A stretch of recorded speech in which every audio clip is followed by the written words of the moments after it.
अब हमारे पास है एक्सरसाइज 7.2 फैक्टोरियल की।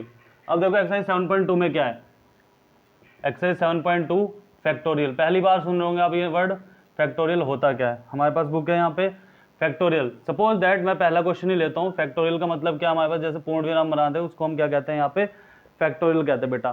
फैक्टोरियल का मतलब ये होता है कि किसी भी नंबर के आगे फैक्टोरियल लगा हो तो उसकी ही उतनी ही क्या हो जाएगी हमारे पास प्रीसीडिंग वैल्यू तक की, यानी 1 तक की जाके हम क्या करेंगे, मल्टीप्लाई करेंगे। सपोज दैट मेरे पास दे दिया 4 फैक्टोरियल, उन्होंने बोला कि 4 फैक्टोरियल निकालो। क्या बोला, तो 4 फैक्टोरियल का मतलब क्या, 4 इंटू में, 3 इंटू में, 2 इंटू में 1। आंसर क्या आएगा, 4 3 12, 12 2 24, 24 1 24, ये आ गया। अब अगर एक्सरसाइज 7.2 के हम अगर उस पर जाएं, क्वेश्चन पे ही चले जाएं सीधा, तो क्वेश्चन नंबर 1 दे रखा है, फर्स्ट का फर्स्ट पार्ट दिया है उन्होंने 8 फैक्टोरियल। 8 फैक्टोरियल का मतलब क्या है, 8 इंटू 7 इंटू फैक्टोरियल का मतलब 6 into 5 into 5 into 3, 5 into 4 into 3 into 2 into में 1, और ये इसका आंसर क्या आएगा 40320, ये आंसर आ जाएगा हमारे पास मल्टीप्लिकेशन करके। अगर मैं इसी के सेकंड पार्ट पे जाऊं तो सेकंड पार्ट क्या दे रखा है उन्होंने, इवैल्यूएट करने को 4 फैक्टोरियल माइनस में 3 फैक्टोरियल। ये भी बहुत अच्छा क्वेश्चन है। अब 4 फैक्टोरियल में से 3 फैक्टोरियल कैसे माइनस करेंगे, ये भी देख लो भाई। 4 इंटू में 3 इंटू में 2 इंटू में 1, मल्टीप्लाई कर लो या फिर कॉमन भी ले सकते हो आप। तो यहाँ पे क्या है 3 फैक्टोरियल का मतलब क्या, 3 2 इंटू में 1, 4 3 12, कितना आया था मेरे पास 24। इसका क्या आएगा 3 2 कितने हो गए 6, 24 में 6 गए तो कितने बच्चे 18, क्या आ गया आपके पास आंसर आ गया।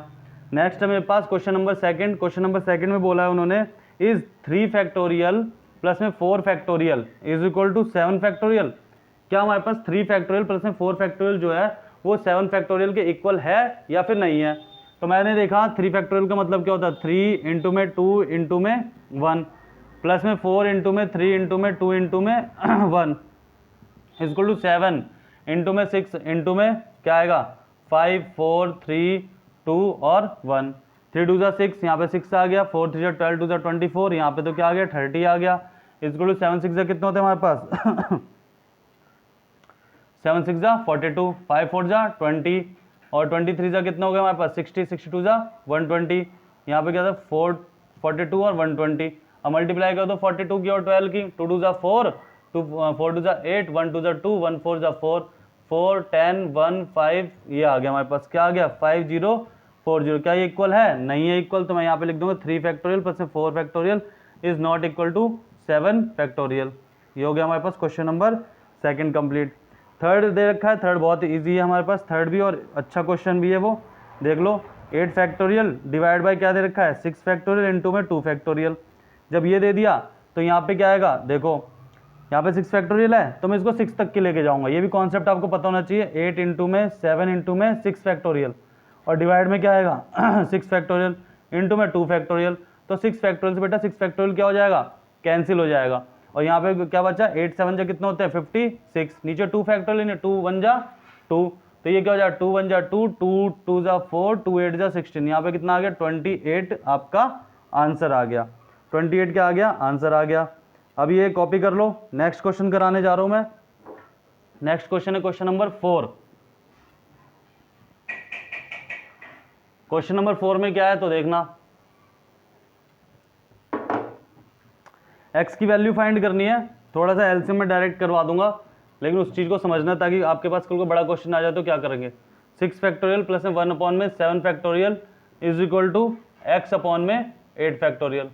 आपको किसकी वैल्यू निकालनी है, x की वैल्यू निकालनी है।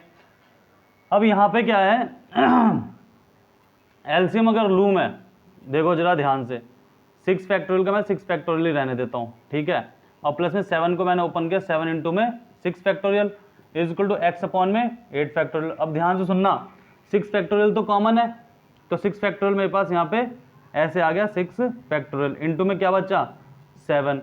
अब क्या आएगा यहाँ पे 6 फैक्टोरियल, यहाँ पे 6 फैक्टोरियल कट जाएगा, बचेगा क्या 7 7 1 जा कितना हो गए 7। एलसीएम ले रहे हैं, आप सॉल्व करके करोगे तो भी यही आएगा। अब यहाँ पे क्या है हमारे पास 7 इंटू में 6, 7 इंटू में 6 तो पूरा का पूरा कैंसिल हो गया, बचा क्या 1, 1 की मल्टीप्लाई 1 से करेंगे तो क्या आएगा 1 is equal to x divide by 8 factorial. मुझे लग रहा है आप लोगों को समझ में नहीं आया ये, देखो एक बार और बेटा इसको ओपन करोगे सॉल्व करोगे। जैसे मैं एक बात बता दूं आपको, अगर सेम वैल्यू होती है मेरे पास, मैं बताता हूँ, जैसे मान लो अगर 1/4 है और मेरे पास 3/4 है, तो आप लोग क्या लिखते थे, एलसीएम 4 लिखते थे, बिल्कुल लिखते थे। अगर मेरे पास मान लो यहाँ पे 8 आ जाता है बाई चांस, तो यहाँ पे 4 है, तो आप लोग एलसीएम लेते थे 4 इंटू में 8, 4 1 जा 4 या 4 2 जा 8, 2 1 जा 2, 4 2 जा 8, तब भी एलसीएम क्या आएगा 8, क्योंकि वो बड़ी वाली वैल्यू क्या है हमारे पास 8 है। लेकिन अगर मैं यहाँ पे क्या कर दूँ, 2 इंटू में 4 कर दूँ, बात तो एक है, और मैं आपको समझाने के लिए खाली यही कह रहा हूँ कि मैं डायरेक्ट यहाँ पे लिख रहा हूँ 2 इंटू में 4 फैक्टोरियल, ताकि आपको समझ में आ जाए।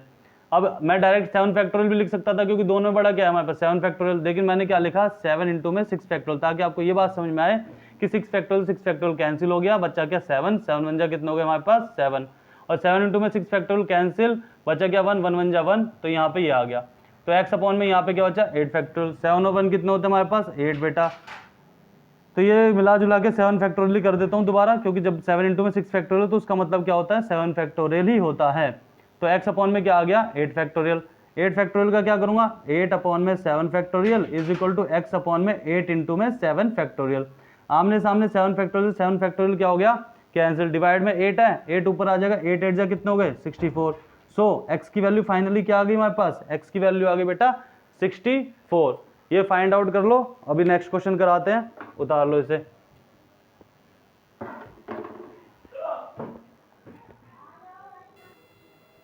अब क्या है आपके पास फिफ्थ का फर्स्ट पार्ट।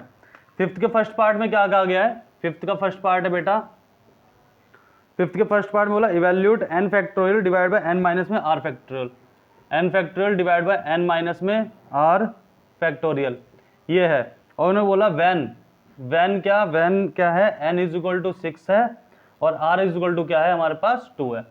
तो इसके अंदर सिंपल सी वैल्यू पुट करनी है। मैंने क्या लिखा n फैक्टोरियल दैट मीन 6 का factorial divide by n minus में r इन 6 माइनस में 2 का फैक्टोरियल, फैक्टोरियल बाहर लिखा है, 6 फैक्टोरियल डिवाइड बाय 6 में से 2 गए तो कितने बच्चे हमारे पास 4 फैक्टोरियल।